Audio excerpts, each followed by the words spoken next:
जो मेरा मुझे लगता है उसमें बीजेपी तो कहीं फाइट में है नहीं जी। मुकाबला जो है वो सपा के प्रत्याशी से लगता है कि होगा। रोडों का आपका बुरा हाल है, जो अभी आप निकल के आए थे तो रोडों का बहुत बुरा हाल है, क्या कहेंगे इसमें? रोडों के बारे में देखिए, ऐसा है, सरकार की एक नीतियाँ होती हैं, पैसा होता है, फंडिंग होती है, लेकिन फंड लाने के लिए भी जो प्रतिनिधित्व होता है उसको प्रयास करना पड़ता है। बगैर प्रयास करें तो किसी को कोई पैसा मिलता ही नहीं है। अगर आप प्रयास करेंगे, जैसे अब हम ब्लॉक प्रमुख हूँ पिछले 20 साल से, जी। तो मैंने ये देखा है जो लोग प्रयास करते हैं उनके यहाँ ये 500 बोरिंग है, जो नहीं प्रयास कर रहे हैं उनके यहाँ 50 बोरिंग नहीं हो पा रहे हैं। तो जो हमारा मुखिया है उसको एडिशनल ग्रांट लाने के लिए अपना प्रयास करना पड़ेगा। किसानों के मुद्दे पे आए, कुछ किसानों को जो इसका गन्ने का मूल अभी तक नहीं मिल पाया है, इसमें क्या कहेंगे आप?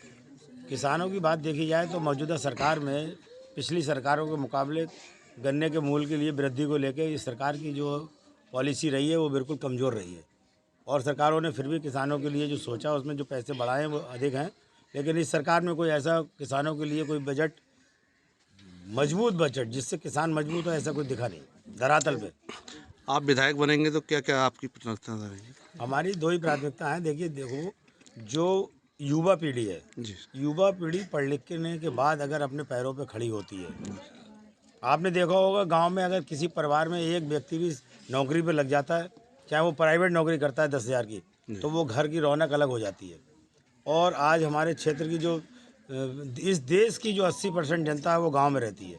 बच्चे पढ़ रहे हैं, लिख रहे हैं, लेकिन उनके लिए ना तो रोजगार है, ना कारोबार है, कुछ है नहीं। मतलब पढ़ लिखने के बाद भी उन्हें करनी खेती पड़ रही है, या फिर अपना घर छोड़ना पड़ रहा है। अब घर छोड़ के जाते हैं तो फिर जो जिन माँ बाप ने उनको पाला पोसा बड़ा करा और बच्चा पढ़ लिख के पता चला उनकी ज़रूरत तो बच्चा उनके पास में नहीं है। ये बहुत बड़ी कमज़ोरी है कि अगर हमारे यहाँ ना तो आईटी सेक्टर के क्षेत्र में कुछ बरेली में जनपद में हो पा रहा है, ना और ऐसे फील्ड है। इंडस्ट्री एरिया जो था बरेली में, आप देखिए भोजीपुरा में इंडस्ट्रियल एरिया है, बिल्कुल बंद पड़ा हुआ है। बुरा हाल हो रखा है। अगर मैंने पिछली बार इंडस्ट्रियल